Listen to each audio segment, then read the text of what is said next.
Hey everybody, it's me, Rodger the Rail Fan, but this time with Rodger's Records. Records and trains, that's what you'll get here on this channel. I went to a record show today, the quarterly record show here in Nashville. I saw that Rob Clark was in town, I think to see Elvis Costello at the Ryman, the Mother Church of Country Music. Hey Rob, if you're watching, I doubt it. Let him know there's a record show, but apparently he went to Grimey's instead. Be cool to meet you, Rob, but hey, I get it. Anyway, welcome to Nashville. So yeah, I went to a record show, and which was fun. It was especially fun because I not only got to see my friend Stan, the composer, I also went with my nephew, Brian, who built this studio. He's moved back to town. Yay! That was awesome. I got to see my great nephew, Miles, who is just the most adorable kid ever. That was awesome. So, records, lunch. It's nice. Nice. And my sister-in-law is in town for the weekend. And so it's fun to watch Liz and her sister together. They're a hoot. So, yeah, all in all, pretty nice weekend. Hope you're having a nice weekend out there in YouTube land. Cheers.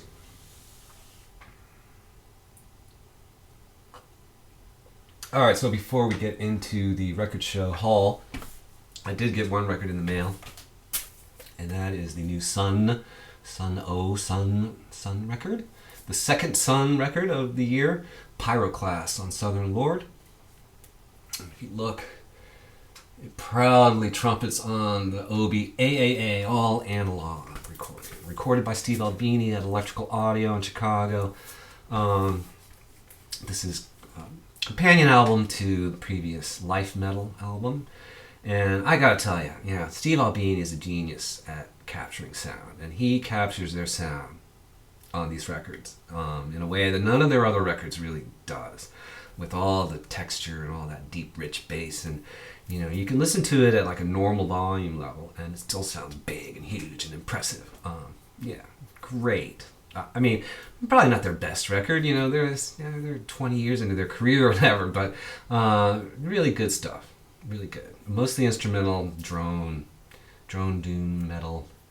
If you're into that, this is good, and it sounds amazing. Okay, so the record show, bunch of vendors I didn't recognize, which is always nice, and with some fresh material. I did not get much jazz. I often find a lot of jazz. Well, there was some jazz there. This guy who I'd never seen before had some really amazing jazz records, but you know, $100, $150. Like, I'm not likely to drop $100 on a record these days. I'm just not. You know, it'd have to be a really special record. But anyway, it's cool to see these things. It's cool. But I did see our friend Jim Hart. Hey Jim, good to see you. And he had this. Pharoah Sanders Live at the East, original copy on Impulse. In fact, it's not only an original copy, it's a white label promo copy. And I'm like, dude, that's really nice shape. I'm like, dude, why are you selling this? He's like, oh, I have a regular copy. I'm like, oh, you don't fetishize white label promos? I do. I do. Yeah, I'll own it. I've got my own fetishes, you know. So anyway, I've been looking for this for a while. It's not a rare record particularly, but often not in good shape. And so this is the follow-up, I guess, to Black Unity, which was from '71. A similar band with two basses, Cecil McBee and Stanley Clark. Norm Connors on drums, along with Billy Hart, Carlos Garnett. Yeah, this ought to be awesome. Yeah, Pharaoh. Some prog. I was missing this album, and really psyched to find an original German copy of Nectar's Journey to the Center of the Eye. I believe it's their first album, I think.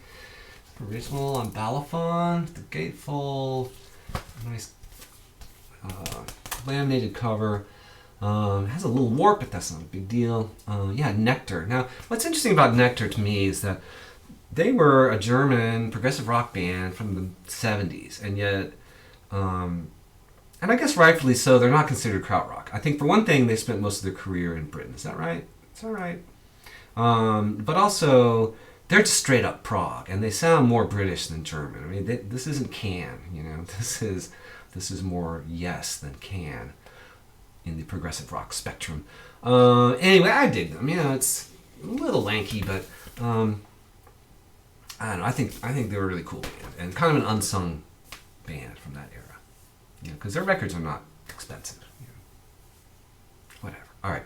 So one of these vendors had this for a while, right? And here I got to take a sip of beer. Cheers, everybody. So he'd had this for a while, and I'm looking at it. I'm showing it to my nephew, and I'm like, telling him the story of it, and he's like, "I'll give you a good deal." I said, "Okay." Twist my arm. It's this Soothing Sounds for Baby.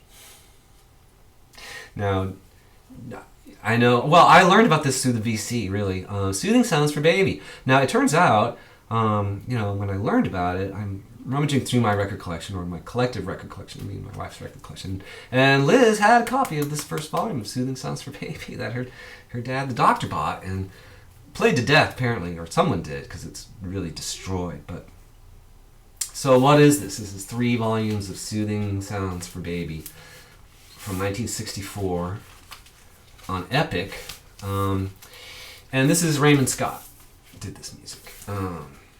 It's not even really credited, I don't think, but yeah, it's Raymond Scott, and it's the most bizarre stuff. Like, it was marketed as, like, you know, Soothing Sounds for Baby. Play this for your babies, and then they'll go to sleep. Well, it's this weird early electronic music, bleeps and bloops and screeches and squonks and weird melodies that sound incredibly strange. Like, what? Whose idea was this? But it's really interesting music. Anyway, so it's this Dutch reissue from 1999 on Basta. I don't know. They're basically meant, and originals, while not particularly rare, are often trashed, and you have to rummage in like the children's section to even find them. And believe me, you know, when you see them, they're trashed. So I'm like, fine. He gave me a good deal on it, and there you go. I'm into early electronic music, and that's like a real, you know, artifact of that era. Okay, you know what was really the focal point of the record show, for me anyway, and for a lot of vendors, now that I think about it, like 4 vendors specialized in 80s music. That's pretty much all they had. You know, they would have like classic rock stuff, but mostly, you know, their focus was 80s music. And I've remarked before on my videos that that's increasingly, 80s records are increasingly desirable, increasing in value, and you know, even in the last 5 years or so, I've seen some things that used to be $5 and now are like $15-20. Anyway, such is the way of the world, and you know, I grew up in the 80s, and I kicked myself for not getting them when I could, but I didn't have any money. So anyway, so there are a bunch of vendors that like specialize in this stuff. So anyway, I'm looking at this, and it had this sticker on it trying to explain what it was, and I was confused. I'm like, okay, so what is this? I'm looking on my phone, like, what is this? It's in such beautiful shape. I'm like, oh, this has to be a later reissue, which I'm not really interested in. So I'm talking to him, and it turns out to be, this is Joy Division's Closer, which is their posthumous album. What this is, oh, I hate that usage. I'm sorry. This is a probably early to mid 80s US pressing of this album on Factory. It was reasonably priced. I thought, well, that's close enough to original. So now I have both Joy Division albums. And now I'm like, you know, I only have a few New Order records. You know, after Ian Curtis killed himself, Joy Division became New Order, and that's kind of why I got on board with Elizabeth's New Order. But, my God, do I need to get all those New Order records? Maybe. don't know. I played those things to death back in the 80s, so I'm not sure that's what I need to do. When there's so many nooks and crannies of the 80s that I haven't really explored. For instance, like this band, Tuxedo Moon, Half Mute. This is on Ralph Records from 1980. And while this does not have an inner sleeve, it appears to be in decent shape. I'm terrible with names. A local guy, another guy who specializes in 80s music. Hey man, if you're watching, he had this and this other record I'm going to show. We couldn't quite figure out what the exact pressing is, but it doesn't really matter. Tuxedo Moon, I would call this stuff, and I can't remember, are these guys British but came to America? Because Ralph is a San Francisco band. I can't.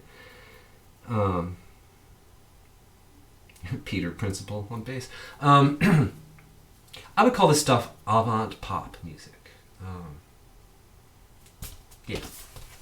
I'm going to stick with that. As I would with these early OMD records. And I feel like I've gotten 2 or 3 other OMD records from this guy. And so here's their first album, a 1984 UK reissue of their 1980 debut album, Orchestral Manoeuvres in the Dark. Now, some of you may know, this is from 1980 on Virgin Records, UK. Now, some of you may know them from like their big hit records, like Junk Culture or whatever that is. Their early records sound nothing like that. They're very dark and moody and kind of gothic sounding. Really good stuff. Kind of avant rock, avant pop, kind of avant synth pop, maybe. Kind of, I don't know. Anyway, I like it. I also like these guys a lot. Bauhaus. And I got this from another guy who's often there, and he specializes in 80s stuff. And I've gotten some other Bauhaus records from him. So I didn't have this. This is 4AD, I guess is what it's called. Or does it say? Yeah, 4AD. So it's obviously on 4AD. It's an EP, I guess. I don't know if I have these songs in other places. I don't want to go down the 12-inch rabbit hole necessarily. But it's in really nice shape, and it was a really nice price, and I really like these guys a lot, so I picked it up. Also because he had this, so I got a deal on him. This is Bauhaus's Burning from the Inside. A U.S. copy on A&M from 1983. Yeah, I really like these guys. No, not expensive stuff, but again, I kind of wish I'd picked those up back when they were around. Here's another kind of obscure 80s band, the Au Pairs. I have their first album, which is real interesting, like avant pop stuff, really quirky, eccentric kind of pop music. This is their second album, Sense and Sensibility, on Camera, which I believe is a UK pressing. France. Has the insert. So again, very quirky. Their first album anyway is very quirky avant pop music. I'm not familiar with this one, but I this is how you wind up these ridiculously large record collections. Like I really like giving a record. I only have one of like this band. Like I only had that one Au Pairs record. Like I really like giving that record like a little cellmate, a little shelfmate. Like, oh, there's 2 of them now. Now he has a friend. So that album has a friend now. I'm insane. I'm insane. I've gone completely around the bend. Okay, and so I think the same guy, he also had this, which is technically not 80s, this is 70s music, but Live at the Rad. And hey, Rob Paniques, if you're watching, hey, we will get to Boston eventually. Maybe 2020 is the year we get to Boston because we have family there. I have a really good friend up there. We're overdue. We lived there a long time. It'd be nice to, get back. Anyway, Live at the Rad. I spent a lot of time at the Rad. This was recorded in 1976. I didn't get there till 82, so this is a little bit before my time. But some of these bands were still around when I got there, like Willie Loco, Alexander, and the Boom Boom Band. I think the members of the Real Kids went on to do something else. Then I saw DMZ. I think I caught the end of DMZ before they broke up. The Inflictors. And think some of these guys went on to be in other bands. Like if I really did my research. Anyway, the Rat, the Rathskeller, it was called really officially, but it was just this little hole in the wall in the basement of this bar, and yeah, it was. I guess it probably doesn't exist anymore, but it was. I was there a lot. I saw a lot of bands there. Saw Sonic Youth at the Rat in 1985, maybe. It was fucking amazing. Anyway, live at the Rat. So this is early American punk music at an early American punk venue, and a place I spent a lot of time. Drank a lot of beer at that place. Speaking of beer, got dry mouth. All right, just two more. Almost done. Now this guy didn't have 80s. He had a lot of metal and stuff like that. A lot of interesting stuff. But when I saw these, I'd never seen them before. I didn't know they existed, and so I jumped all over them. Conference Live. I'm doing this backwards. This is from 2009. It's got this nice die-cut cover. It's on Important Records out of Chicago. Yeah, so this is Conference of the Birds, played live in New York, September 2008. Yeah, so more doom metal kind of stuff, but with a Middle Eastern tinge. Really, I collect these guys. I have all their records. I have a recent live thing that's packaged like a bootleg, but it sounds incredible. It really has amazing sound. So anyway, and they're really good live. So, yes, so I had to pick this up. And he had an earlier one on Southern Lord, live at Jerusalem. Limited numbered edition on Southern Lord. We all know how collectible Southern Lord can be. So recorded December 5th, 2007 at Club Uganda, Jerusalem. Yeah.